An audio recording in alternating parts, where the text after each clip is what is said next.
Tambahan dan perpuluhan dapat ditransfer melalui BCA 857 050 5000 atas nama GBI Musi Palam Indah atau scan barcode QR kode GBI Musi Palam Indah.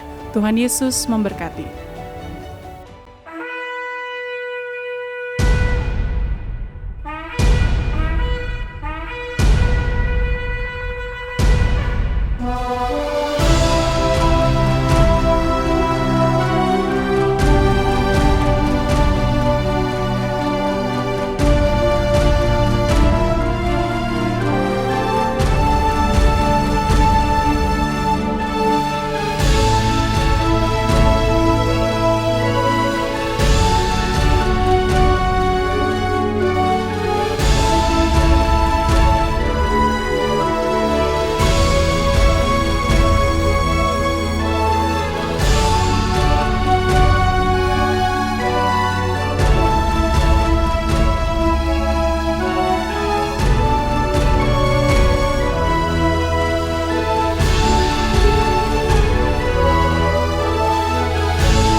Shalom saudara. Shalom. Selamat malam, puji Tuhan. Malam ini kita semua hadir.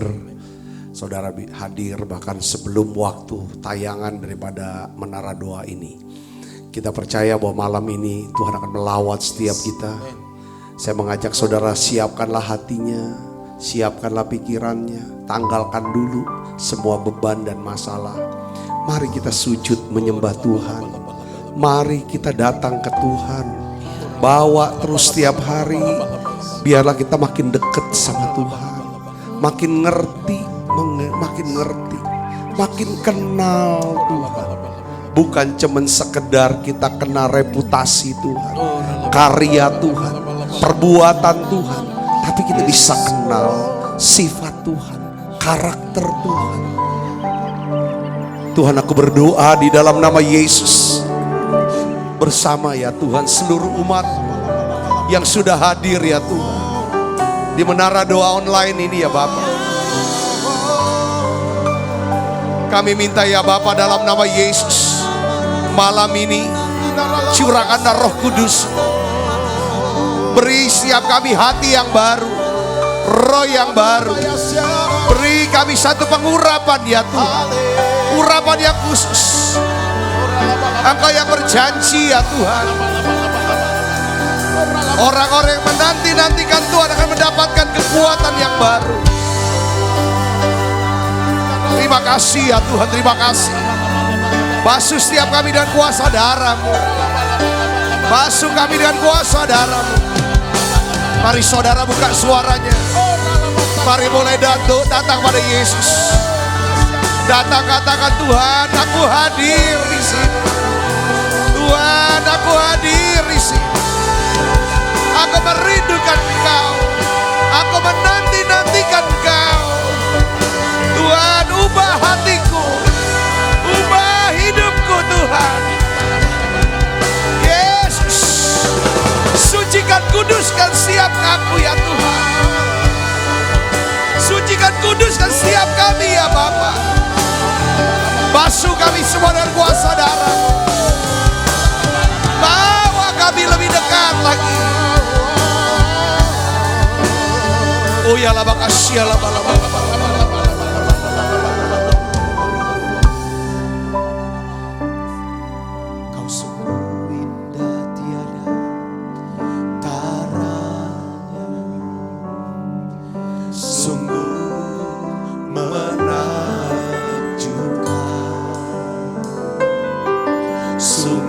ajaib tuh dimengerti, lebih dari semua yang ada. Hikmat-Mu tiada terselami, kasih-Mu dalam tak terduga. Kau sungguh indah tiada taranya, mulia dan berkuasa. Oh, ku kagum hormat akan Engkau, ku kagum hormat akan Engkau. Kau Allah yang layak dipuji, ku kagum akan Engkau. Mari dari awal mereka berdiri katakan, Kau sungguh indah, Kau sungguh indah tiada taranya, sungguh menakjubkan. Sungguh ajaib tuh dimengerti, lebih dari semua yang ada. Hikmat-Mu tiada terselami, kasih-Mu dalam tak terduga.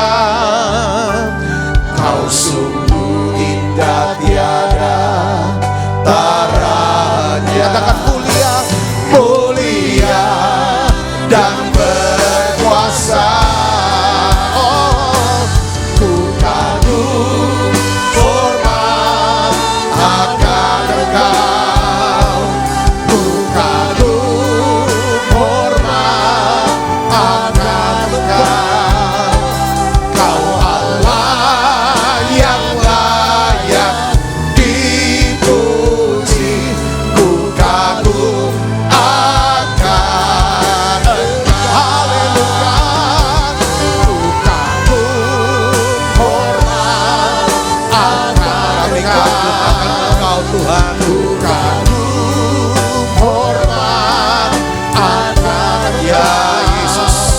Kau Allah yang layak dipuji, ku kagum akan. Mari lebih lagi, ku kagum, ku kagum hormat akan Engkau, ku kagum hormat akan Engkau. Kau Allah yang layak dipuji, ku kagum akan Engkau ya Yesus, ku kagum akan Engkau. Haleluya. Ku kagum akan Yesus.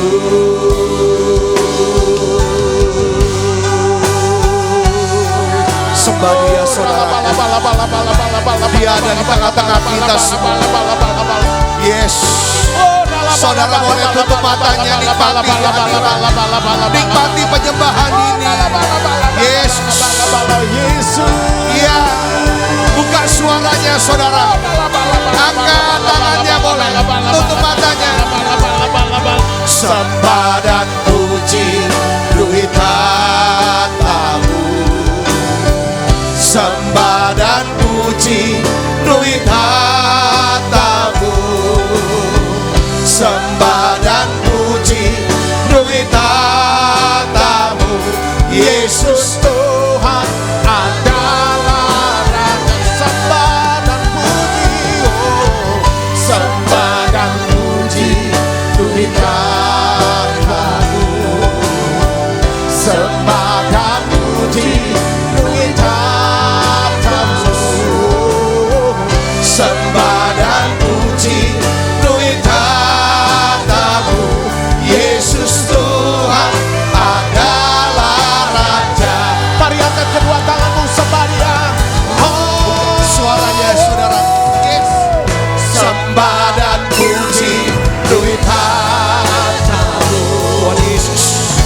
sembah dan puji luit hatamu, sembah dan puji luit hatamu. Yesus Tuhan adalah Raja. Sembah dan puji luit hatamu, sembah dan puji luit hatamu, sembah dan puji luit hatamu. Yesus Tuhan adalah, sekali lagi, sembah dan puji luit hatamu. Lawat siapa anakmu, sembah dan Yesus. Sementara kita menyembah, sembah dan rasanya bekerja luit hatamu. Yesus Tuhan adalah Raja. Yesus Tuhan adalah Raja. Yesus Tuhan adalah Raja.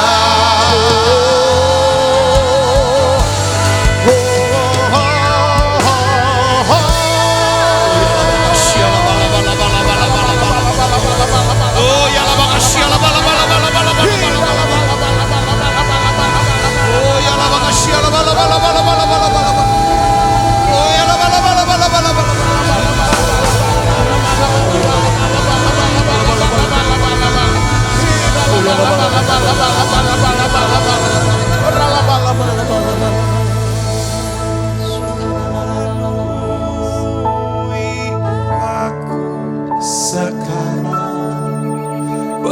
penuhilah hidupku, hanya Engkau yang ku rindu. Jamahlah hidupku Tuhan, penuhi aku sekarang. Penuhi siapa? Penuhi dengan Roh Kudus-Mu, penuhi dengan urapan kasih-Mu. Hanya Engkau yang ku rindu. Jamahlah hidupku Tuhan. Mari dari awal katakan penuhi. Penuhi sekarang Tuhan, penuhilah hidupku. Hatiku bagai tanda gersang, merindukan jamahan Roh Suci. Hidupku bagai bejana, ku bawa ke sungai-Mu Tuhan. Ingin ku redup kesejukan air hidup-Mu Tuhan.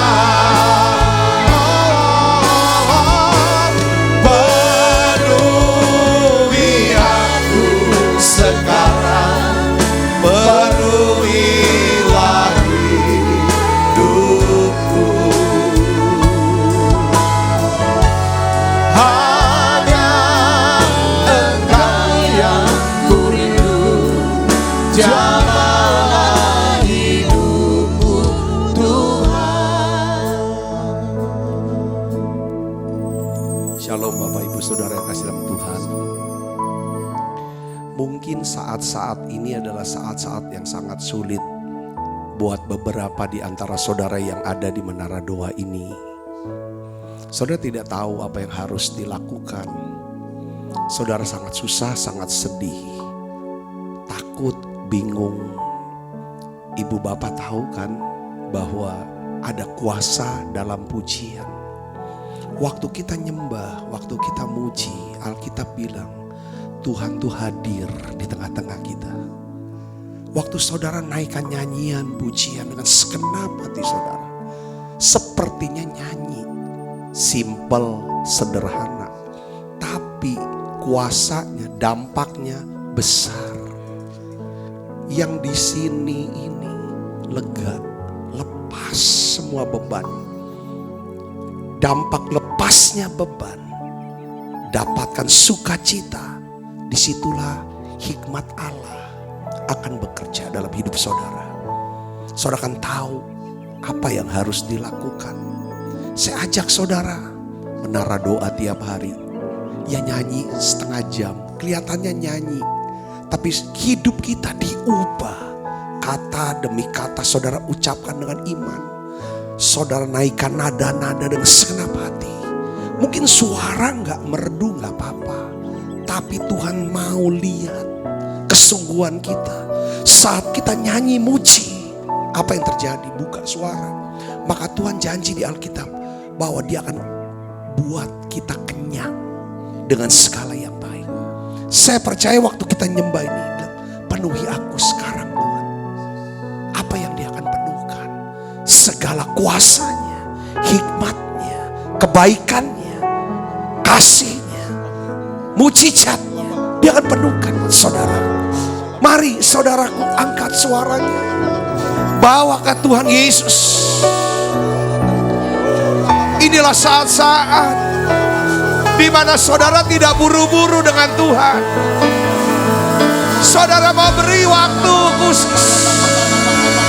Katakan pada Yesus, katakan kepada Tuhan, penuhi aku ya Tuhan. Penuhi aku dengan segala kasih-Mu, kasih yang melenyapkan ketakutan. Penuhi aku dengan kuasa-Mu ya Tuhan. Oh ya lama kasih, lama. Mari saudara mulai doa, berbahasa roh. Biar melodi terus. Oh ya lama kasih, lama doa saudara.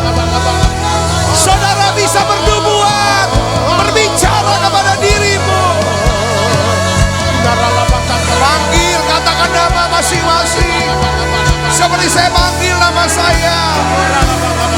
Katakan sabda, tenanglah jiwamu. Ada Tuhan Yesus yang mengasihimu. Saudara bicara. Yes.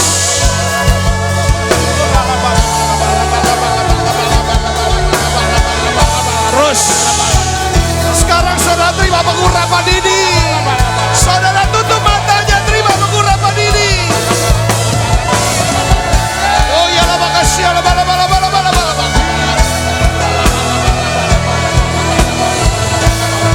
Terima dalam nama Yesus. Terus.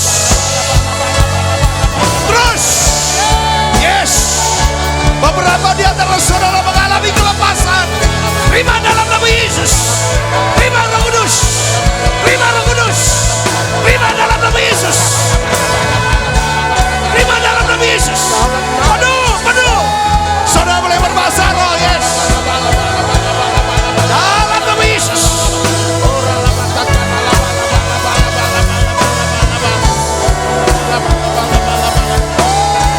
Oh ya lama kasih, lama. Buka kedua tangannya, sekarang terima. Dalam nama Yesus. Dalam nama Yesus. Terima. Api Roh Kudus. Api Pentakosta. Terima. Penuh. Dalam nama Yesus. Dalam nama Yesus. Oh, hadiratnya kuat sekali. Yes. Dalam nama Yesus.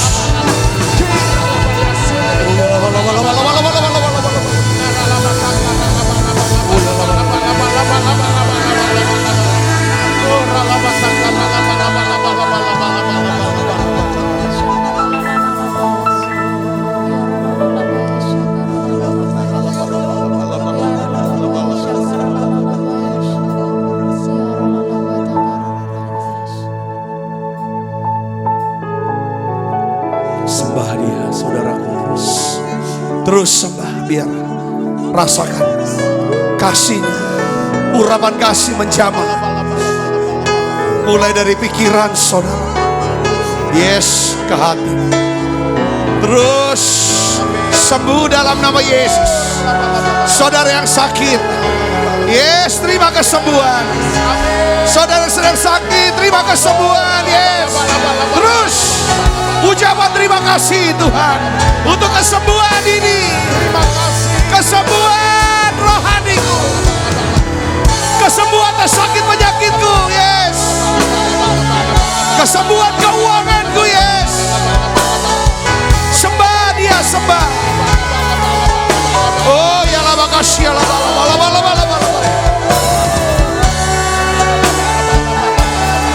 Oh Tuhan, aku bawa anak-Mu lebih dekat lagi, mendekat kepadamu. Mari Roh Kudus bawa mereka.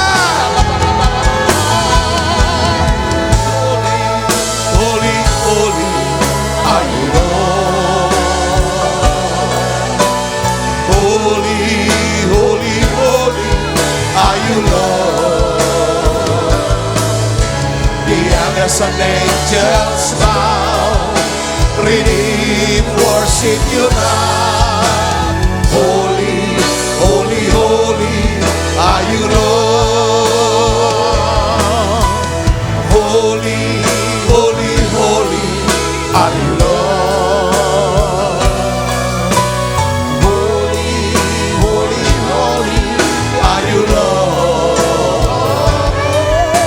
The elders and angels bow, redeem, worship you now. Holy, holy, holy are you Lord. Haleluya. Mari kedua tangannya bukan suara. Holy, holy, holy are you Lord.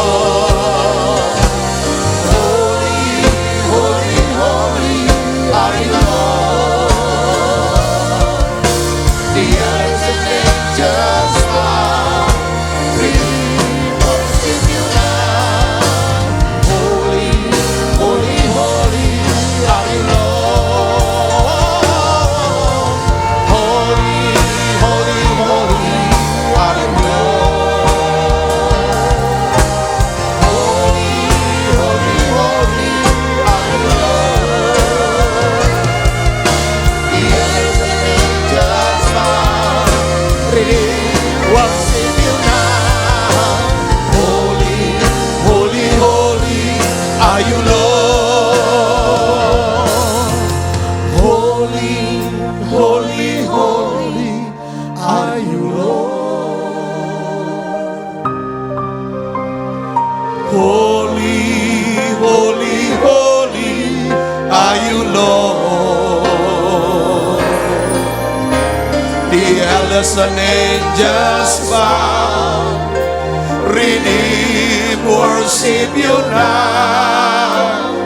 Holy, holy, holy are you Lord.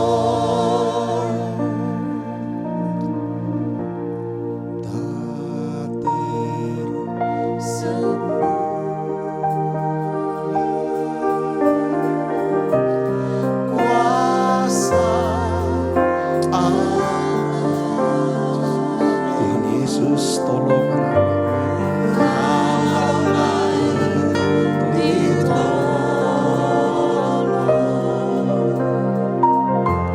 saya juga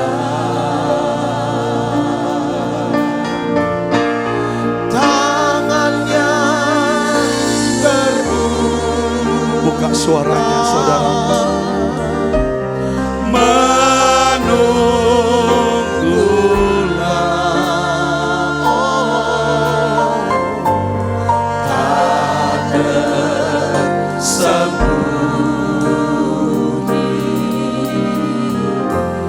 Kuasa Allah. Saudara, saya mau berdoa untuk saudara yang sakit asam lambung, sakit autoimun, saudara yang menderita sakit lambung dan autoimun, saudara yang menderita COVID-19 reaksi atau positif. Saya percaya pada malam ini, inilah malam buat saudara disembuhkan. Ini malam saudara disembuhkan. Saya percaya itu. Saudara, Tuhan mau sembuhkan saudara yang sakit diabetes. Mungkin sekarang gula darahnya sedang sangat tinggi sekali. Malam ini Tuhan akan berikan saudara kesembuhan yang sempurna. Mari saudara angkat tangannya, arahkan tangan kanan di screen, di layar, handphone, TV atau iPad saudara. Tangan kirinya di dada. Saya sepakat berdoa bersama dengan saudara. Kuasa Allah sedang bekerja sekarang. Kuasa kesembuhan sedang ada di sini untuk saudara. Bapa, dalam nama Yesus, aku berdoa untuk anak-anakmu yang menderita sakit asam lambung ya Tuhan. Dalam nama Yesus, Tuhan sembuhkan mah ini Tuhan. Asam lambungnya dalam nama Yesus jadi normal sekarang. Dalam nama Yesus jadi sembuh sekarang. Tuhan, aku berdoa untuk anak-anakmu yang sakit autoimun. Apapun jenis autoimun yang saudara-saudara hadapi, malam ini dalam nama Yesus, terima kesembuhan. Terima kesembuhan dalam nama Yesus. Tuhan, aku berdoa, Kau lihat anak-anakmu ya Tuhan yang sedang menderita COVID-19. Mereka menghadapi ketakutan, kecemasan, kegelisahan. Bapa, dalam nama Yesus, lawan dan jamah nama ini dalam nama Yesus. Jadi sembuh sekarang. Sembuh, bebas. Waktu tes berikutnya hasilnya negatif dalam nama Yesus.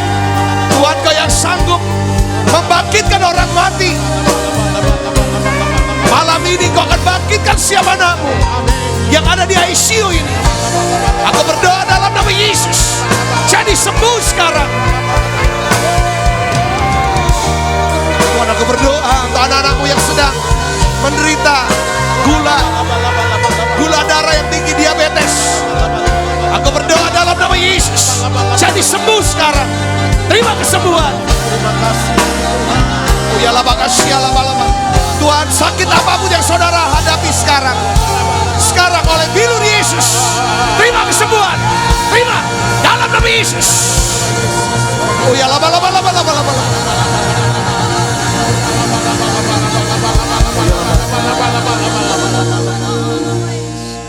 Tuhan, sembuhkan keuangan anak-anakmu ini Tuhan.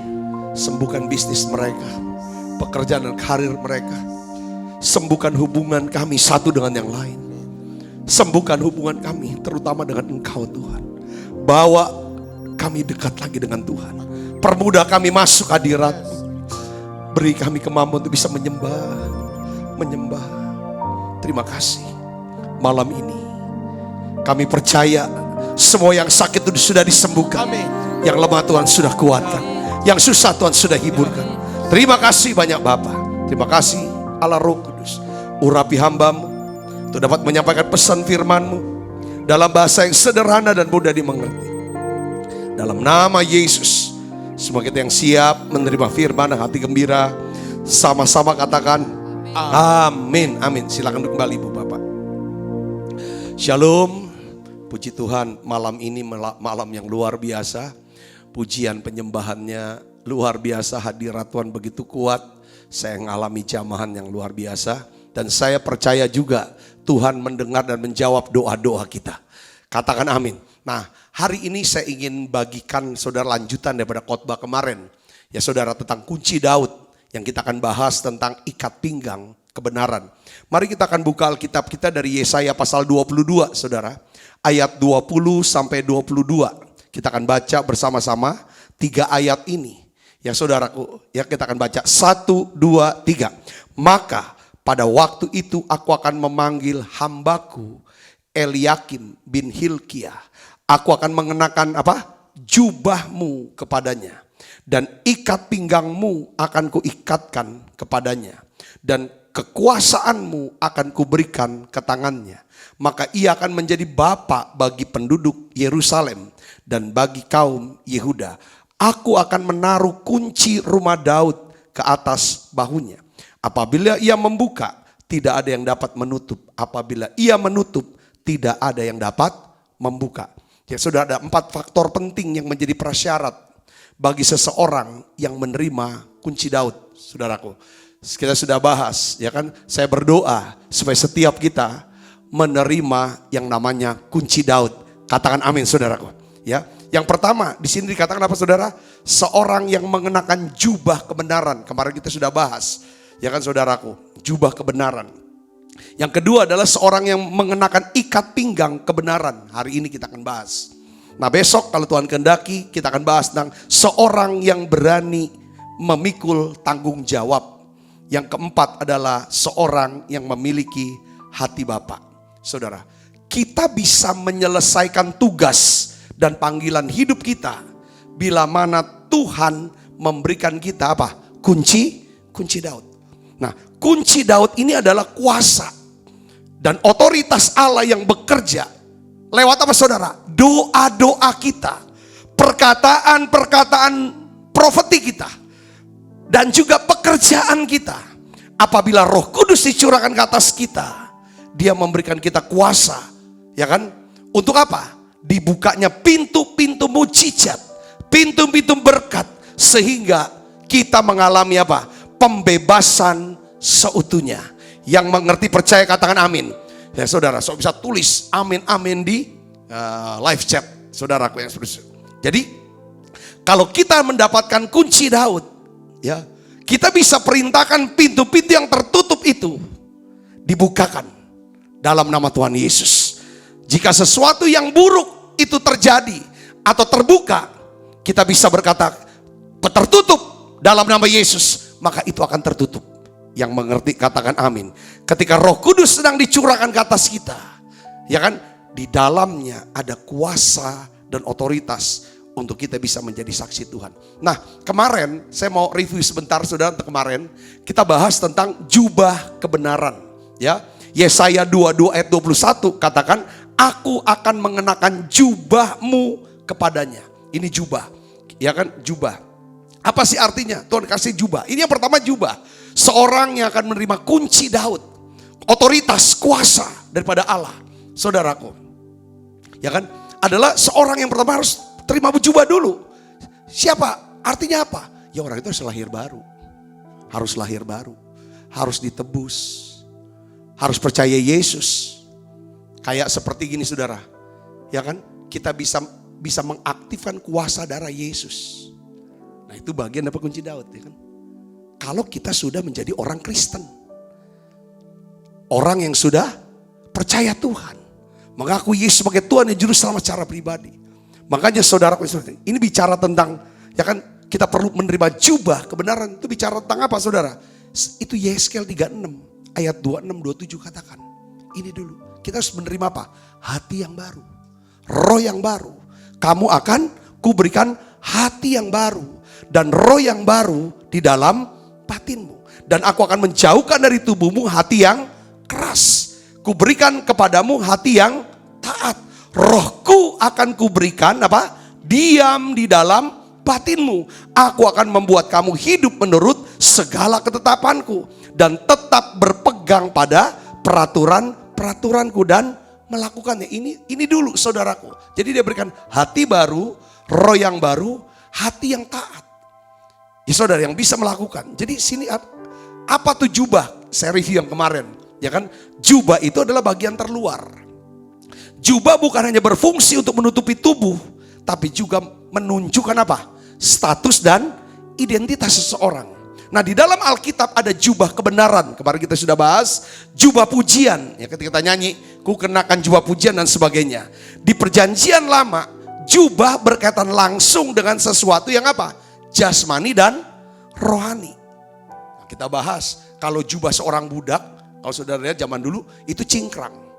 Kalau jubah orang yang merdeka, ya saudara, jubah seorang raja, saudaraku, yaitu utuh sampai ke bawah.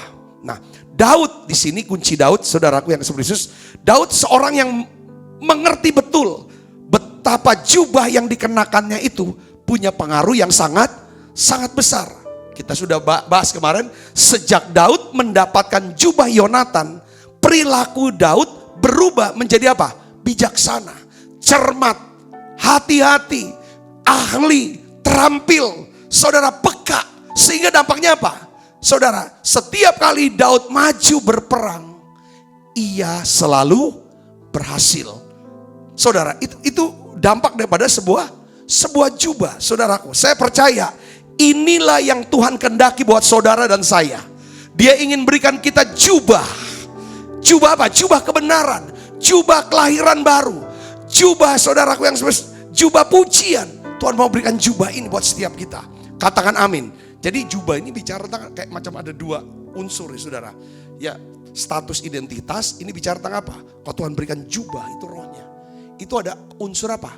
Karunia roh, kemampuan, dan juga buah roh, kelakuan, karakter. Jadi ini bicara tentang apa saudara?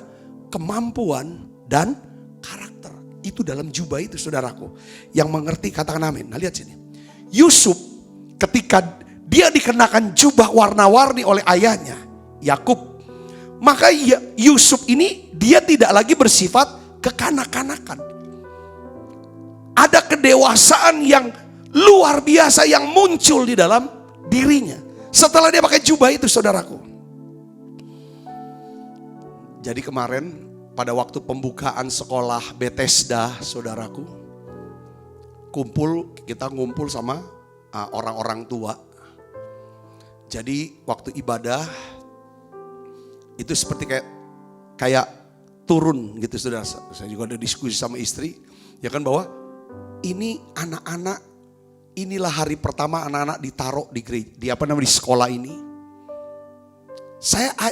Tuhan suruh orang tua tuh harus mendoakan anaknya, mendoakan dan bernubuat untuk anaknya bahwa dia ini akan jadi apa nanti.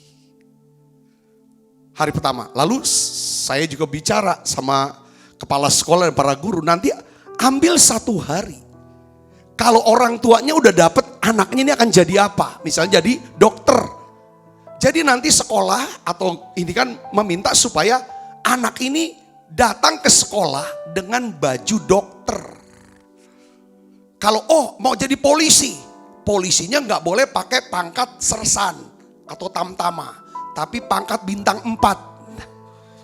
Saudaraku, jadi langsung Kapolri gitu. Jadi dia mau jadi tentara, tentaranya bintang 4. Saudaraku, ya kan? Jadi kita kasih baju, semuanya kasih baju untuk apa? Untuk mau kasih tahu ke anak ini bahwa ini loh masa depanmu nak. Kalau misalnya ini mau jadi hakim, bikinin jubah hakim. Saudara, jadi ketua Mahkamah Agung bagaimana? Jubahnya bukan hakim yang biasa gitu saudaraku. Jadi ini sedang. Jadi saudaraku yang serius, jubah ini punya pengaruh. Ketika Yakub kasih jubah kepada Yusuf yang masih muda, masih anak-anak, masih remaja, tiba-tiba dia jadi berubah. Matang banget dia. Dia bisa urus abang-abangnya, kakak-kakaknya. Dia bisa kasih makan kakaknya, dia bisa perhatikan, dia jaga kakak-kakaknya. Saudaraku, walaupun pada akhirnya kakak-kakaknya saudaraku merobek jubahnya dia, menanggalkan jubahnya itu dan membuang dia ke sumur, lalu mengenakan dia jubah budak. Tapi saudara, yang namanya baju warna-warni itu, jubah itu saudara, itu sudah masuk ke dalam alam bawah sadar dia. Bahwa kelak saya akan menjadi seorang raja. Yang ngerti katakan amin. Saudara tahu siapa lagi yang namanya Yosua. Yosua dia dapat jubah. Saudara, ketika Musa menumpangkan tangan pada Yosua, lalu ada roh kebijaksanaan sehingga orang-orang Israel mendengarkan perkataan Yosua seperti mereka mendengarkan perkataan Musa, karena ada jubah yang turun di situ saudara. Elisa mati-matian ngikutin, deketin Elia sampai akhirnya Elia terangkat ke sorga. Apa yang dia kejar? Dia gak minta apapun, dia harapkan apa? Jubahnya itu. Ketika jubahnya dilepaskan, dia pakai jubah. Apa yang terjadi? Elia lakukan 7 mujizat yang luar biasa. Elisa melakukan berapa saudara? 13 mujizat luar biasa waktu dia hidup. Dan 1 mujizat luar biasa pada waktu dia mati. Saudaraku Yesus. Lihat, ini coba, ini dampaknya besar sekali. Nah, apa maksudnya? Kita pun punya jubah saudaraku. Yaitu apa saudara? Tuhan juga beri secara rohani. Yaitu apa? Kuasa untuk menjadi anak-anak Allah. Kuasa untuk menerima warisan. Kuasa menjadi ciptaan baru. Kuasa menjadi apa? Saksi Kristus. Kuasa untuk menjadi umat Allah dan imamat yang rajani. Saya mau bicara saudara, ini perluasa sedikit ya sebelum saya masuk ke yang kedua. Saudara tahu ini dampaknya besar banget tuh jubah. Gak main-main. Saul pernah merobek jubah Samuel. Raja Saul merobek jubah Samuel. Dia pegang, dirobek. Samuel bicara apa saudara sama dia? Ya kan? Dia ngomong sama Tuhan sudah mengoyakkan daripadamu jabatan raja atas Israel. Pada hari ini, ya kan, telah diberikannya kepada orang lain yang lebih baik daripada. Waktu dia robek jubah Samuel. Ini Samuel siapa? Ini imam. Orang yang diurapi. Dia robek saudara ke jubahnya. Apa yang terjadi? Itu robek. Kadang-kadang nih saudaraku yang Yesus, kita nih gampang dengan kata-kata kita. Kita robek jubah orang. Saudara, itu kita sedang merobek daripada apa saudara? Pekerjaan kita, jabatan itu saudara. Sampai Tuhan tuh tolak daripada Saul. Waktu Daud saudara, ya kan? Potong puncak jubah Saul. Saudaraku, waktu dia buang hajat, BAB. Saudara bayangkan, hanya sepotong puncak jubah, sebuah kerajaan Israel itu berpindah. Hanya tak, dia potong. Lalu apa saudara? Daud bilang pada waktu dia sudah, ini jubah kamu, puncak jubah kamu. Maksudnya Daud bilang begini, aku hormati kamu orang yang diurapi. Aku hargai nyawa kamu. Aku bisa bunuh kamu. Yang selalu ngejar cari aku untuk bunuh aku. Tapi aku gak lakukan itu. Karena aku tahu ke orang yang diurapi, aku gak mau sentuh. Aku gak mau bunuh kamu. Cukup aku ambil puncak jubahnya. Apa jawaban daripada Saul? Kita sudah bahas kemarin kan. Saul bilang, rupanya kamu ini karakternya lebih baik dari aku. Engkau pantas jadi raja Israel. Dari murid Saul kurang lebih, Daud dinubuatkan akan jadi apa? Raja. Dari situlah berpindah. Tuhan tuh maunya prosedural. Ngerti gak saudaraku? Kayak hak kesulungan. Gak ujuk-ujuk langsung Tuhan mau kasih ke Yakub. Harus dari yang punya dulu, serahkan kepada yang berhak. Dari Esau, saudara, dia serahkan kepada Yakub. Ditukar dengan apa? Semangkok kacang merah. Itu udah sah sebenarnya. Kalau toh tindakan Yakub mungkin bohongin bapaknya, itu kedagingan dia yang dia harus bayar. Tapi saudara harus ada dari yang punya. Nih dari Tuhan sudah ngomong sama Samuel. Samuel bilang, kerajaanmu sudah koyak Saul. Tuh. Berikutnya lagi saudara, Saulnya sendiri bilang, Daud, kau akan gantikan aku. Yonatan yang punya hak untuk duduk jadi raja, karena dia adalah putra mahkota. Yonatan bilang, engkau akan jadi raja. Jadi banyak orang peneguhan. Ketemu Abigail, saudaraku, istri daripada Nabal. Dia bilang, kamu akan jadi raja. Ibu bapak saudara, apa yang membuat Daud bisa begitu bijak? Bisa berlaku bijak, cermat, peka. Karena dia dapatkan apa? Jubah. Ketika saudara dapat jubah kita itu apa?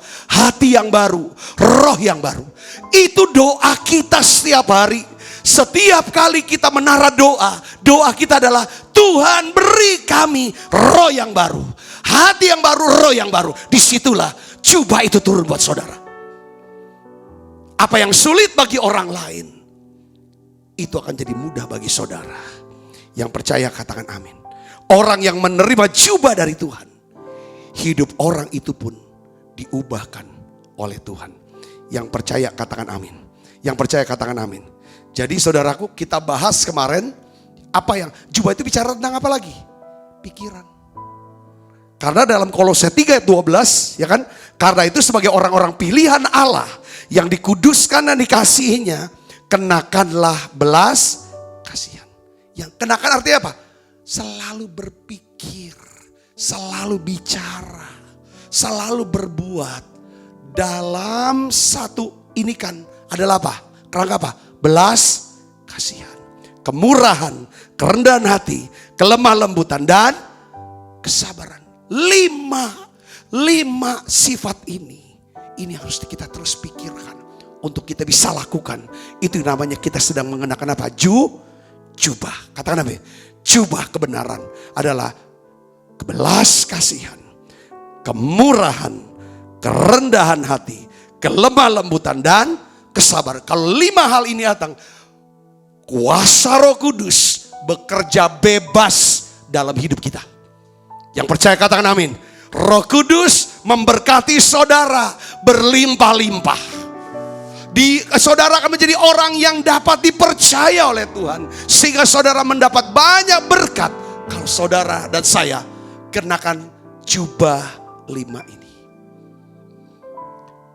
Jubah yang membuat kita bisa bertindak bijaksana. Sehingga hidup kita tidak dikuasai oleh hawa nafsu. Tetapi kita bisa menguasai diri, menjadi tenang, hidup dikuasai oleh Roh Kudus. Jubah. Kita nyanyi yuk, saudara, yang kemarin lagunya, ku kenakan jubah pujian. Ku kenakan jubah pujian. Ku kenakan jubah pujian. Segala leman menyerah. Ku kenakan jubah pujian. Ku kenakan Jubah pujian, ku kenakan jubah pujian. dan segala bebanku lenyaplah. Ku kenakan jubah. Sekali lagi saudara, ayo nyanyi. Ku kenakan jubah pujian. Ku kenakan Jubah pujian dan segala bebanku lenyaplah. Ku kenakan jubah pujian.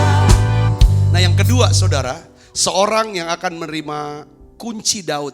Ini kunci Daud, otoritas dan kuasa. Ya kan? Itu sebenarnya Yesus sendiri. Kuasa yang punya Yesus. Yesus berkata kalau aku buka, nggak ada yang bisa tutup. Karena Yesus tuh pegang kunci Daud itu buka apa saudara? Pintu surga. Kerajaan sorga. Supaya saudara dan saya bisa masuk ke dalamnya. Ya saudara, yang percaya katakan amin. Ini dia saudara. Yesus tutup pintu neraka. Dia berkuasa atas maut dan kerajaan maut. Saudaraku, kalau dia sudah tutup itu, tidak satu pun saudara yang dapat bisa membukanya lagi. Yang percaya katakan, nah ini sekarang kunci ini mau diberikan kepada saudara. Tujuannya adalah satu, supaya saudara dan saya bisa dipakai Tuhan. Untuk apa saudara? Membuka kerajaan Allah, pintu surga, supaya banyak jiwa, banyak orang bisa masuk ke sana. Yang ngeri katakan amin. Kita juga bisa tutup pintu neraka, supaya tidak ada orang yang pergi ke neraka. Kenapa? Karena mereka semuanya sudah percaya dan diselamatkan. Yang percaya katakan amin. Hidup dalam kemenangan. Kunci Daud ini penting. Yang pertama saudara, kita harus punya apa? Pakai jubah. Saudara, hati baru, roh yang baru. Yang kedua adalah apa? Ikat pinggang kebenaran. Ikat pinggang kebenaran. Yesaya 22 ayat 21 katakan apa sini? Yang kedua, ikat pinggangmu akan kuikatkan kepadanya. Ikat pinggang adalah bagian dari perlengkapan dalam peperangan bagi tentara Romawi. Fungsi ikat pinggang selain untuk mengencangkan jubah, ada 3 saudara fungsinya. Pertama, ikat pinggang berfungsi sebagai apa? Tempat untuk meletakkan sarung pedang. Saudara lihat ada ya kan? Saya akan bacakan dulu Efesus 4 ayat 16. Kita baca sama-sama yuk. 1, 2, 3. Jadi berdirilah tegap, berikat pinggangkan kebenaran dan berbaju cirakan keadilan. Jadi pakai dulu nih saudaraku, ya kan, ikat pinggang. Salah satu persyarat untuk menerima kunci Daud, kita harus tahu berperang, bisa berperang. Jika kita tidak tahu berperang, maka kita akan sulit menjalani kehidupan Kristen yang berkemenangan. Katakan amin. Nanti saya jelasin apa sih maksudnya perang gitu saudaraku. Saya berdoa deh. Agar kita semua terus belajar berperang secara efektif dan mengalami kehidupan Kristen yang berkemenangan. Ibu bapak saudara yang kasih Kristus. Kita tahu bahwa peperangan kita bukanlah melawan manusia. Bukan melawan orang per orang. Bukan melawan sekelompok masyarakat. Kita perang bukan, ya kan, berperang bukan melawan daripada orang-orang yang membenci kita, bukan saudara. Musuh kita siapa? Iblis. Musuh kita siapa? Iblis. Penguasa-penguasa di udara. Nah, saudara tahu ya, jangan takut sama setan. Saudara akan berani lawan setan kalau saudara sudah berhenti nonton film setan. Itu dulu syaratnya pertama. Saudara, kenapa kok setiap hari kayak takut? Kalau ada masalah apa? Khawatir, gelisah. Karena sering nonton film setan. Baca film horor. Tulis yang serem-serem. Ya kalau kita lihat tuh film-film yang laku tuh film-film setan. Atau film-film kekerasan. Film apa yang perbuatan setan semuanya saudaraku. Pembunuh segala macam. Saya mau kasih tahu, Tuhan Yesus memberikan kita kuasa. Memberikan saudara kuasa, kunci Daud ini. Untuk apa? Mengusir setan-setan dalam namanya. Itulah perintah Tuhan setelah dia bangkit dari kematian dan mengalahkan maut. Nah, kalau Tuhan berkata begini, ya saya ulangi lagi. Aku akan mengikatkan atau menguatkan ikat pinggangmu. Maka hal itu berarti kita perlu memiliki apa? Integritas.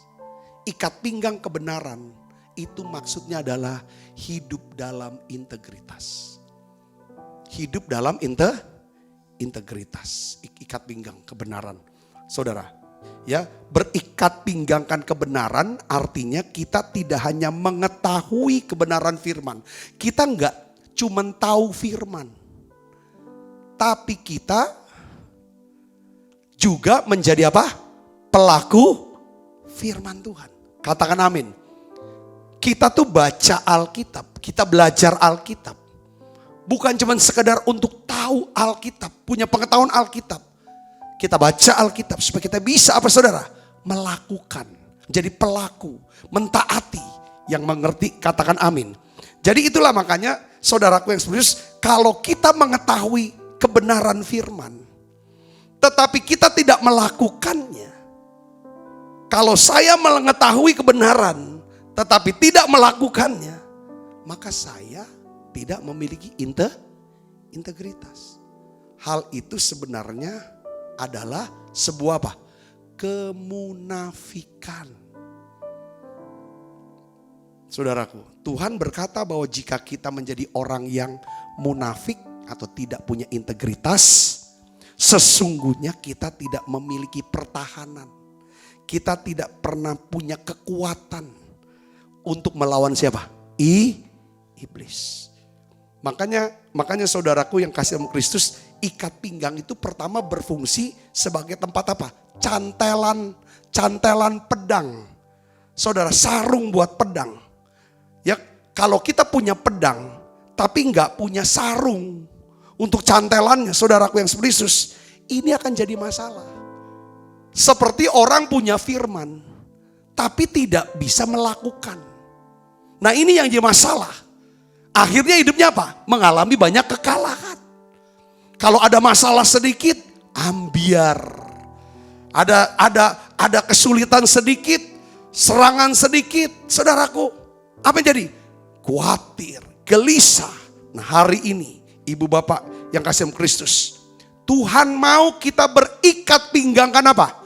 Kebenaran. Orang yang mau menerima kunci Daud, dia harus berikat pinggangkan kebenaran. Artinya apa di sini saudaraku? Kita harus menjaga integritas kita.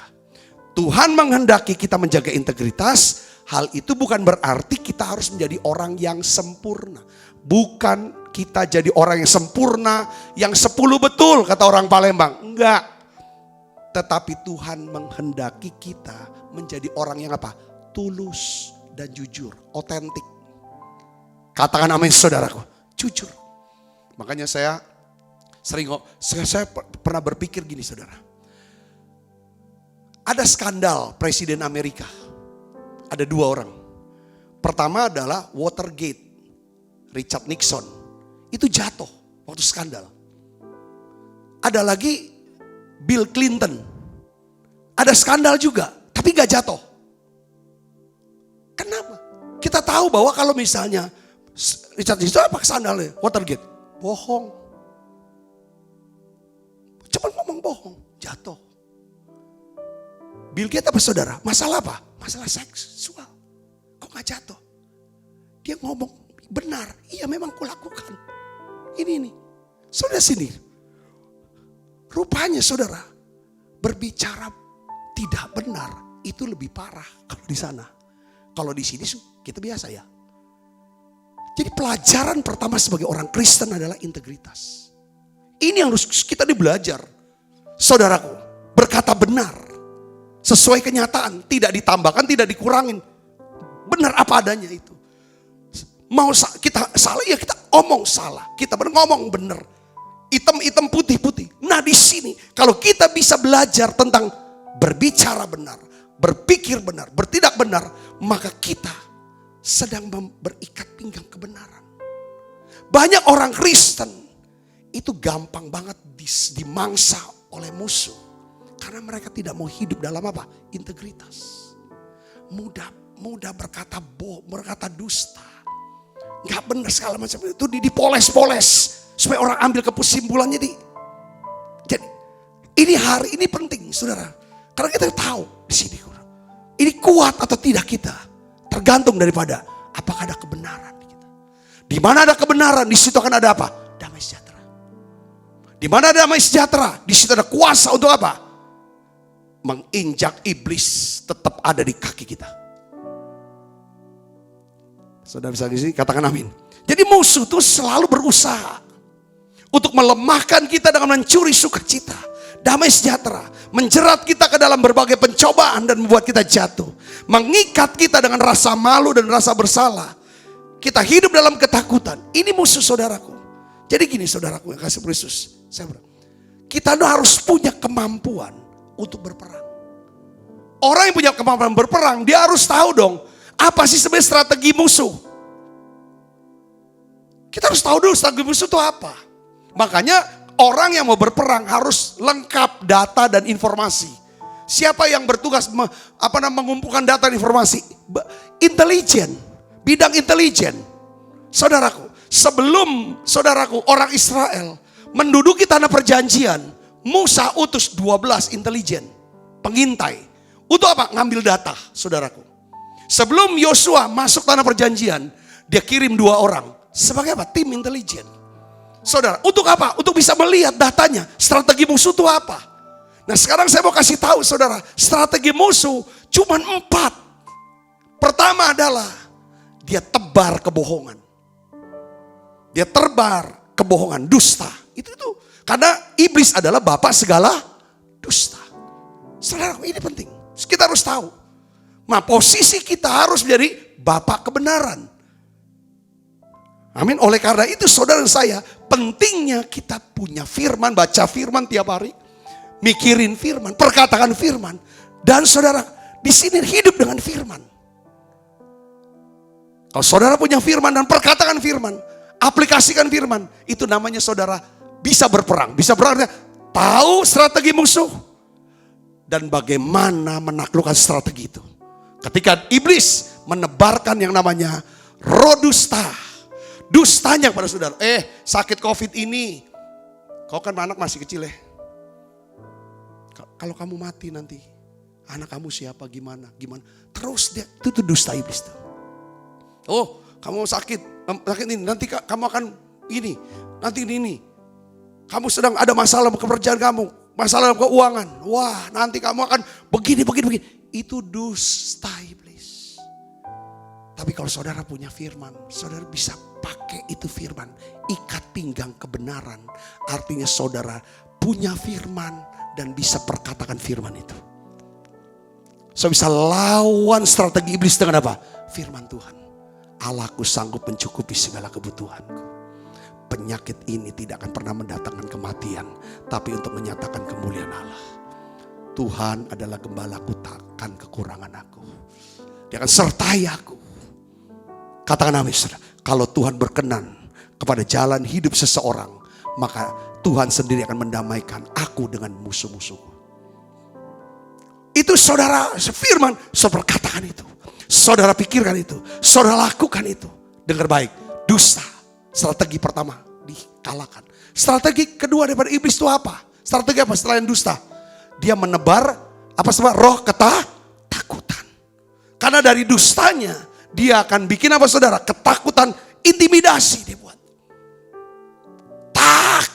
Ketakutan. Dengar baik, ketika kita jatuh dalam ketakutan, disitulah iblis dengan mudah memangsa.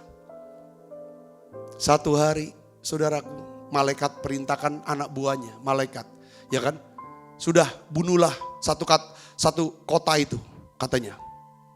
Dengan apa bunuhnya? Ya dengan COVID-19. Berapa orang bunuhnya? 1000. Siap komandan. Langsung anak buah daripada malaikat turun ke satu kota, saudaraku. Lalu buat laporan, dilapor.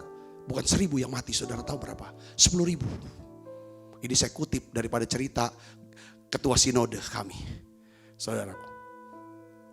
Lapor, kenapa yang aku suruh 1000 yang mati lewat COVID? Kenapa di 10.000? Yang mati karena COVID benar memang 1000. Tapi yang 9.000 mati ketakutan kena COVID. Ibu bapak saudara yang kasih beri, itu setan. Banyak orang mati bukan karena penyakit, tapi karena ketakutan itu.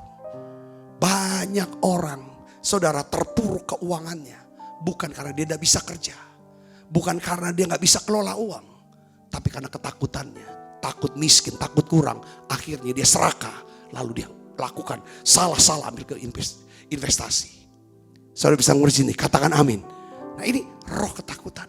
Yang ketiga, strategi iblis. Jadi ketakutan harus dilawan dengan apa? Urapan kasih. Makanya selalu di menara doa saya berdoa, Tuhan curahkan urapan kasih supaya anak-anakmu ini bisa lenyap ketakutannya. Katakan amin. Karena kasih yang sempurna melenyapkan ketakutan. Yang ketiga, pencobaan. Dia kasih pencobaan. Cobaan supaya apa? Kita jatuh dalam dosa. Oleh karena strategi kita apa? Kita harus benar-benar bergantung kepada apa? Kuasa kasih karunia Allah. Kuasa kasih karunia Allah. Pencobaan buat kita jatuh apa saudara? Makanya kan jangan kita ini jauh dari kasih karunia. Supaya tidak timbul akar pahit. Akar pahit itu dosa. Kita udah ada akar pahit. Kita sudah jatuh dalam pencobaan itu. Jatuh dalam pencobaan, jatuh dalam dosa itu saudaraku. Dosa bukan yang apa? Waktu kita pahit. Itu tanda kita jauh dari kasih karunia. Untuk kita bisa dilindungi, kita butuh kasih karunia. Bicara kasih karunia, bicara apa? Kuasa darah Yesus. Yang keempat, strategi iblis itu apa? Yang tiga tuh bikin susah. Yang keempat, dia bikin kita bisa senang. Dengan cara apa? Kesombongan. Waktu kita senang, waktu kita sukses, kita diberkati, dibuat kita jadi sombong. Merasa kita lebih hebat dari yang lain. Strategi kesombongan, ini memang berat. Karena ini dosa pertama. Dosa Lucifer yang pertama itu adalah kesombongan, saudaraku. Saudara, ini makanya perlu apa saudara? Kesombongan. Perlu apa? Kuasa doa dan puasa. Kuasa doa dan puasa. Jadi, seorang yang mau punya kunci Daud, dia harus bisa memiliki kemampuan untuk perang. Orang yang punya kemampuan perang, dia harus tahu strategi musuh itu apa. Lalu untuk menaklukkan strategi ini, apa strategi yang harus kita buat? Saudara bisa mengerti sini, katakan amin. Kalau saudara bisa, ya kan, mengerti, yaitu kemampuan. Kita harus memiliki kemampuan berperang, itu kemampuan untuk mengerti bagaimana menerapkan firman Tuhan di dalam hidup kita. Jika kita tidak memiliki kemampuan berperang, kalau saudara tidak punya kemampuan untuk berperang, saudara akan dapat kena masalah. Hidupnya gak ada damai sejahtera, gak sukacita. Khawatir terus, takut terus, gelisah terus. Pahit terus, benci terus, negatif terus. Itu tanda orang Kristen yang apa? Tidak bisa berperang. Kunci Daud hanya diberikan kepada orang Kristen yang ngerti bagaimana caranya berperang. Saudara diajarin hari ini. Mulai malam ini saudara sudah bisa berperang. Yang percaya katakan amin. Yang percaya katakan amin. Sebab kita tidak akan pernah bisa lewati hidup ini tanpa peperangan. Tiap hari kita bangun pasti kita perang. Iblis cari waktu, cari cara. Bagaimana caranya? Kita jatuh. Terpisah dari Allah, dari kasih karunia Allah. Dia pakai apa saudara? Roh ketakutan lah. Roh kesombongan lah. Roh dusta. Dia pakai itu semua. Kita tahu ini. Makanya kita butuh setiap pagi. Saat pagi hari ku datang lagi menghadap Tuhan. Menghadap Tuhan dan rendahkan diri. Mengucap syukur buat hari yang kau beri. Memuji Tuhan dengan sepenuh hati.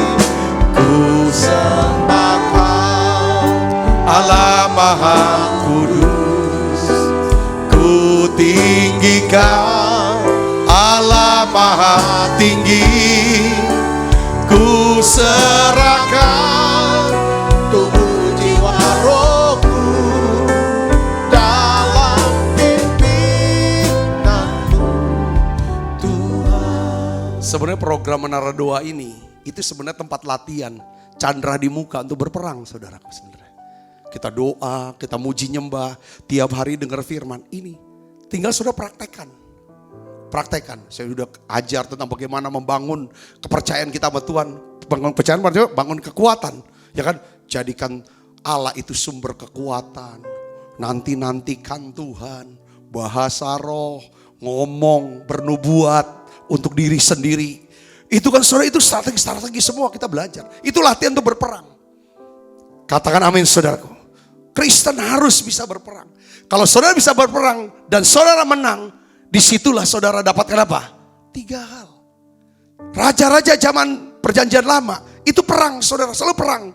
Siap pergantian tahun mereka harus perang. Kalau nggak perang, wilayahnya dia akan diperangi. Makanya dia harus siap terus. Saudara siap. Caranya gimana? Kalau kita menang perang 3 kan. Pertama kita dapat apa? Tawanan. Kalau kita bicara jiwa-jiwa kita bisa dipakai untuk diberkati lewat hidup kita. Katakan amin.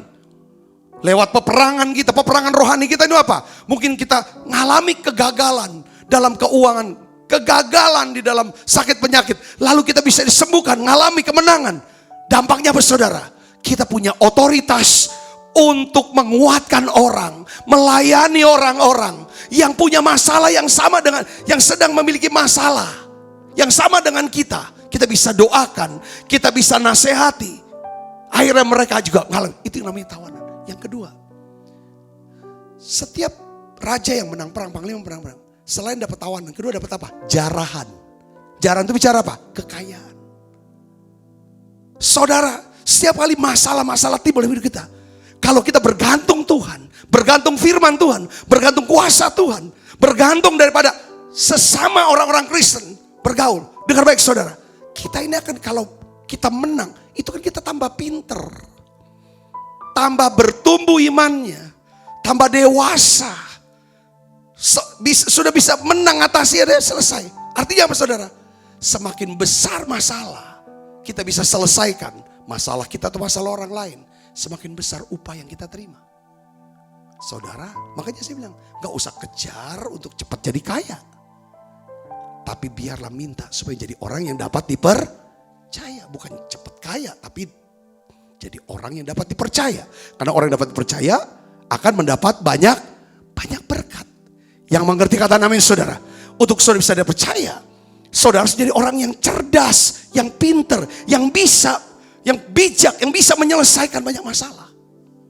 Dan di sini kan makanya harus ada jubah dulu.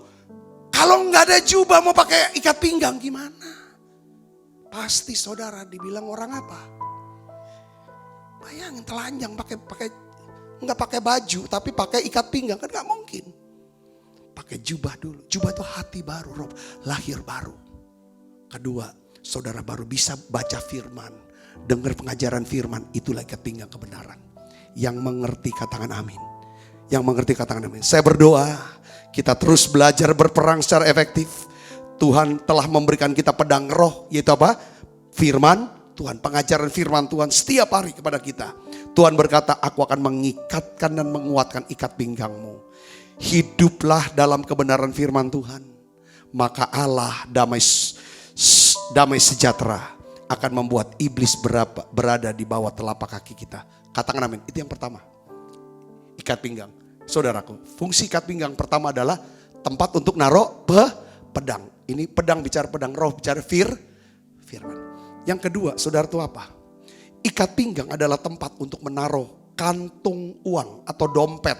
Saudara, ada banyak artis, olahragawan, selebriti, atau mungkin juga pengusaha yang bisa menghasilkan banyak uang. Tapi beritanya mereka tuh jatuh miskin di masa tua. Kenapa? Kenapa saudaraku? Alasannya karena apa? Mereka ini tidak mengelola uang dengan benar. Kalau kita istilahnya perumpamaan ini, khotbah ini adalah mereka ini gak punya ikat pinggang kebenaran. Gak ada tempat untuk taruh kantong uang. Artinya gak bisa kelola uang. Kalau kita gak ada tempat untuk naruh uang, uang itu kececer. Jadi kalau kita bisa mengerti bagaimana berperang di dalam hidup kita bisa bekerja berdasarkan hikmat Tuhan, bisa dapat uang. Kita juga harus bisa mengerti bagaimana mengelola uang dengan benar. Saya mau jemaat daripada Menara Doa, saudaraku, menjadi saudara berikat pinggangkan kebenaran.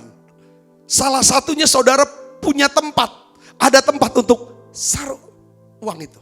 Taruh daripada kebenaran firman. Ini adalah uang. Bagaimana sih? Ada beberapa prinsip. Saya mau ajar sedikit, saya mengulang apa yang saya pernah khotbah tentang mengelola uang, saudaraku. Bagaimana sih mengelola keuangan dengan benar? Pertama, coba saudaraku, ini pastikan saudara ini kalau keuangan pribadi keluarga atau saudara punya toko harus ada catatan. Saudara buat catatan keuangan dengan baik, seperti saudara buat catatan khotbah dengan baik, dengan rapi. Buatlah catatan keuangan dengan rapi. Maksudnya apa catatan keuangan yang rapi apa? Apa-apa saja yang menjadi milik saudara. Saudara punya uang berapa, ada di mana, di bank apa, tulis saldonya berapa. Saudara punya emas berapa. Bukan maksudnya emas tuh, maksudnya emas batangan, bukan emas. Emas gitu, bukan. Iya kan, ya saya tahu lah emasnya banyak gitu saudara. Tapi maksudnya emas itu. Mungkin ada berapa kilo, berapa ton atau berapa kilo atau berapa gram gitu maksud saya. Saudara punya aset-asetnya. Catat kepada siapa saudara berutang, berapa jumlah utang yang harus dibayar, kapan jatuh temponya. Saya pernah nasehatin kalau saudara punya utang, usahakan coba di daftar utangnya, saudara taruh utang yang paling kecil nilainya. Nomor 1, supaya gampang untuk cepat lunasin yang kecil. Kecil cepat lunasin. Supaya gak kelihatan kalau yang besar udah, yang kecil yang gak kebayar. Kecil-kecil lama-lama, dikit-dikit. Harus ada catatan berapa utang kita, berapa aset kita, berapa uang kita. Lalu apa saja sih jenis pendapatan kira-kira yang saudara miliki. Setelah itu nanti uang ini larinya kemana aja. Kira-kira akan lari kemana aja. Itu yang pertama, namanya prinsip akuntansi. Yang kedua adalah kita harus perlu membuat catatan rencana belanja dan pengeluaran. Maksudnya adalah ini prinsip apa? Budgeting. Saudara harus tahu, nih harus bayar listrik rata-rata sebulan. Itu yang pembayaran yang pasti yang gak bisa dihindari. Listrik lah, air lah, telepon lah. Bayaran uang sekolah. Saudaraku, apa? Mungkin kontrakan rumah atau cicilan-cicilan, KPR dan lain sebagainya. Itu saudara harus daftarkan berapa sih sebenarnya. Sama makan, ya kan? Dengan berapa penghasilan kita. Setelah itu, saudaraku, pastikan yang ketiga. Kalau saudara mau ngelola yang baik ini.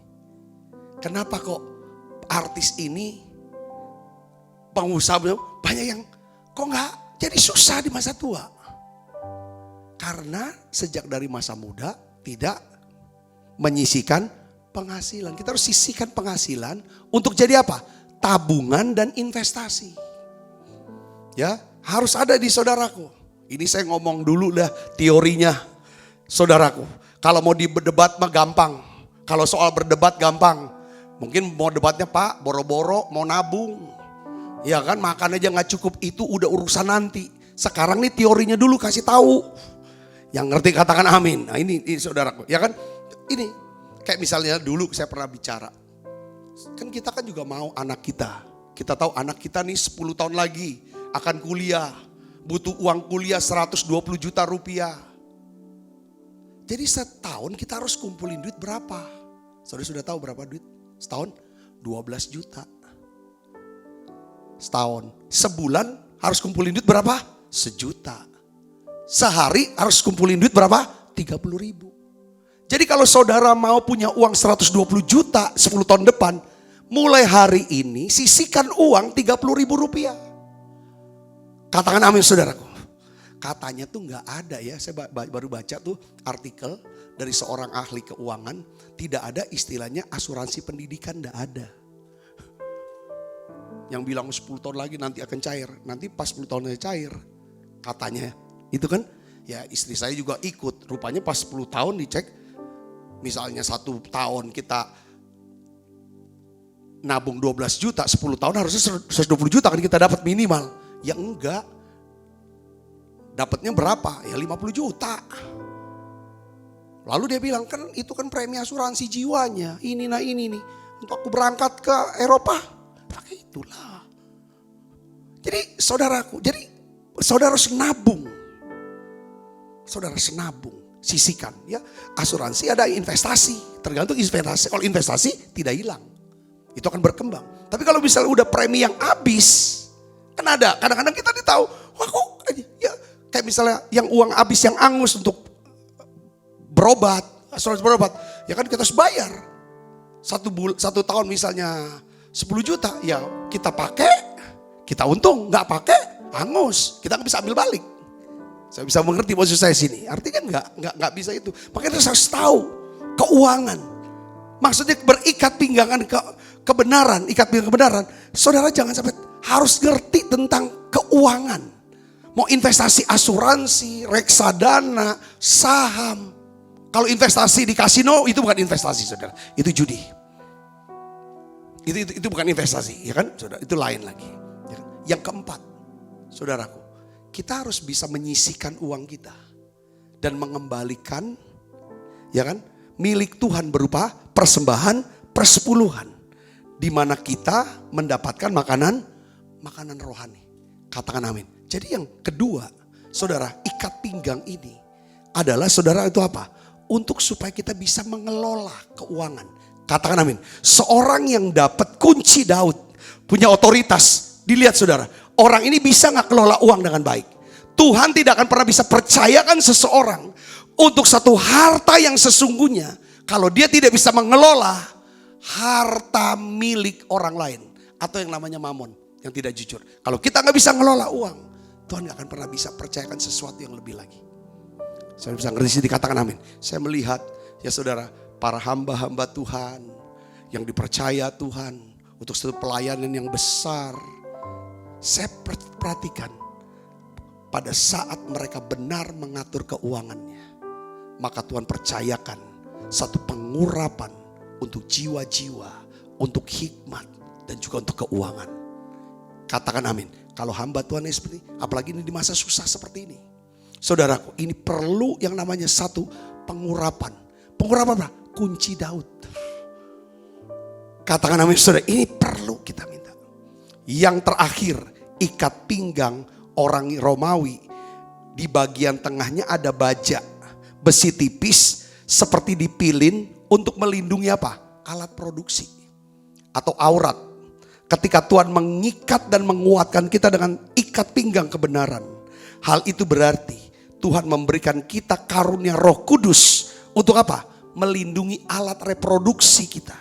Supaya kita bisa menghasilkan banyak jiwa-jiwa bagi kerajaan Allah. Yang mengerti katakan amin. Saya berdoa malam ini saudara yang mendengarkan. Saudara adalah orang-orang yang punya jubah kebenaran. Tuhan selalu berikan hati yang baru, roh yang baru. Saudara dapatkan yang namanya jubah kelahiran baru, jubah kebenaran itu. Saya berdoa saudara juga mendapatkan ikat pinggang kebenaran. Saudara suka akan firman. Saudara suka memikirkan, merenungkan firman Tuhan. Suka memperkataan firman Tuhan. Saudara dan saya menjadi pelaku firman. Yang mau katakan amin. Orang yang punya integritas, jujur dan tulus, otentik. Kalau kita bisa ada seperti ini, saya percaya kalau kita hidup seperti ini, kita hidup dengan damai sejahtera dan sukacita. Inilah ya saudaraku, alasan dan dasar ya saudara, bahwa iblis akan tetap berada di bawah kaki kita. Yang mengerti katakan amin. Saudara yang berikatkan ikat pinggang kebenaran adalah orang-orang yang bisa mengelola uang dengan baik. Bukan orang-orang yang serakah dengan uang. Bukan orang-orang yang cinta sama orang. Tapi dia tahu bahwa uang ini sebagai alat untuk nama Tuhan dipermuliakan. Uang ini dia pergunakan untuk ibadah kepada Tuhan.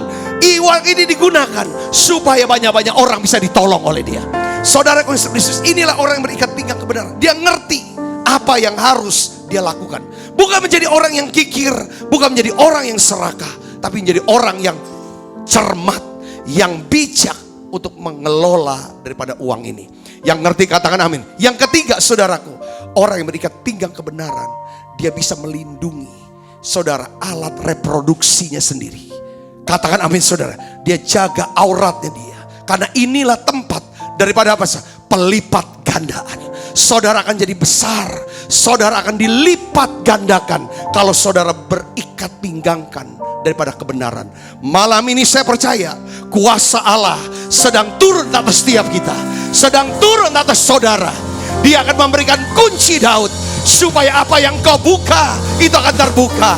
Apa yang kau tutup itu akan tertutup. Saya percaya ini waktunya gereja bangkit. Anak-anak Tuhan bangkit dan menjadi terang. Mari kita bangkit berdiri. Oh ya lama kasih lama. Curahkanlah kuasa-Mu Tuhan. Mujizat terjadi di tempat ini. Curahkanlah kuasa-Mu Tuhan. Mujizat terjadi sekarang. Curahkanlah kuasa-Mu Tuhan. Mujizat terjadi di tempat ini. Curahkanlah kuasa-Mu Tuhan. Mujizat terjadi sekarang ini. Mari kita berdoa untuk firman Tuhan saudaraku. Tutup mata ibu bapak. Bapa dalam nama Yesus, kami sekarang sadar dan mengerti betapa pentingnya sebuah jubah itu. Beri kami jubah ya Tuhan kebenaran. Hati yang baru, roh yang baru. Hati yang bisa taat. Bukan hati yang keras. Roh yang lembut. Yang bisa diajar. Aku berdoa ya Bapa dalam nama Yesus. Ketika Daud menerima jubah dari Yonatan, Daud berperilaku bijak. Tuhan tuntun hidupnya sehingga menjadi orang yang diangkat tinggi Tuhan. Seorang yang diurapi oleh Tuhan. Pemazmur yang disenangi. Seorang yang berkenan di hati Tuhan. Karena Daud mengerti pentingnya sebuah jubah. Yusuf menerima jubah kerajaan. Jubah seorang raja.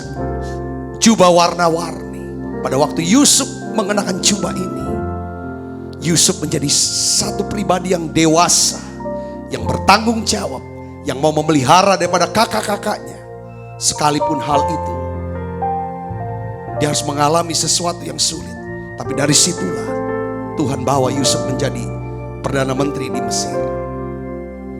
Yosua mendapatkan jubah dari Musa ketika Musa menumpangkan tangannya. Elisa mendapat jubah daripada Elia.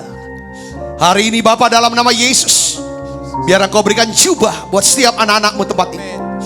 Jubah kelahiran baru, Jubah urapan kesembuhan, jubah urapan untuk bisnis ya Tuhan.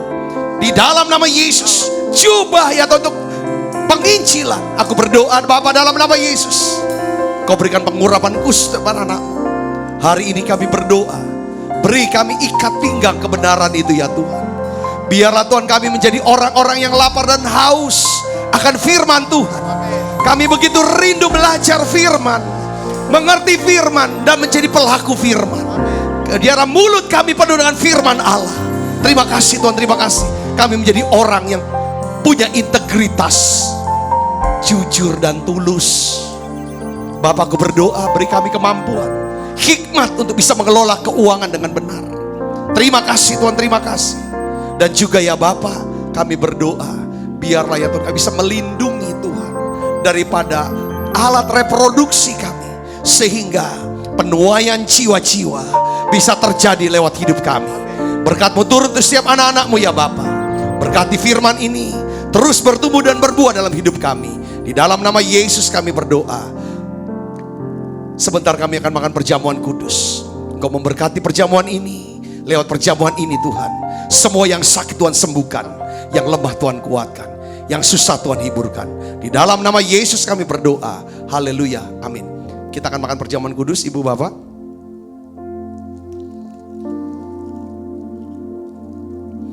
Kita angkat tangan kita tinggi-tinggi depan Tuhan. Sebab apa yang telah kuteruskan kepadamu telah kuterima dari Tuhan, yaitu bahwa Tuhan Yesus pada malam waktu yang diserahkan mengambil roti, angkat roti.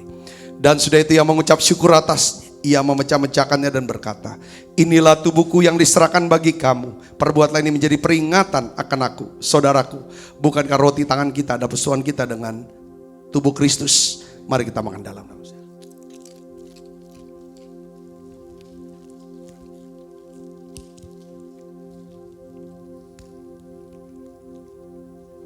Angkat cawan di tangan kanan kita tinggi-tinggi depan Tuhan. Demikian juga yang mengambil cawan sudah makan lalu berkata, cawan ini perjanjian baru yang diterangkan oleh darahku. Perbuatlah ini setiap kali kamu meminumnya menjadi peringatan akan aku. Saudaraku, bukankah cawan perjanjian ini atasnya kita ucapkan syukur, ada persoalan kita dengan darah Kristus. Mari kita minum dalam. Terima kasih Tuhan Yesus. Terima kasih Tuhan Yesus. Oh Roh Kudus. Yes. Ini doa kami ya Tuhan Yesus. Mari bersama-sama naik bunyi katakan terima kasih. Terima kasih Yesusku, buat anugerah yang Kau beri. Sebab hari ini Tuhan adakan syukur bagimu.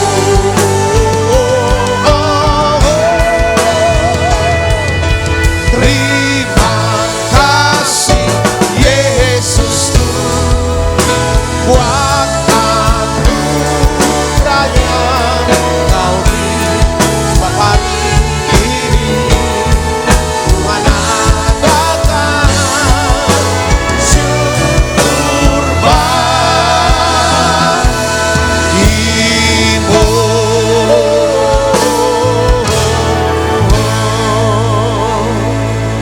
Puji Tuhan, saya berdoa berharap saudara semua diberkati malam ini. Amin. Oleh firman Tuhan, besok kita lanjut lagi saudaraku tentang tanggung jawab dan sebagai Bapa. Kita buka kedua tangan kita, arahkan hati pandang kita ke surga untuk menerima berkat dari Allah. Kekasih Kristus, terimalah berkat yang berlimpah-limpah daripada Allah Bapa di dalam anaknya yang tunggal Tuhan kita Yesus Kristus. Persoalan yang manis daripada Roh Kudus menyertai kita semua mulai daripada malam ini sampai Yesus datang menjemput kita dengan permai dan sampai selama-lamanya. Semua kita percaya dan berkati sama-sama katakan amin. Selamat malam, Tuhan berkati saudara semuanya.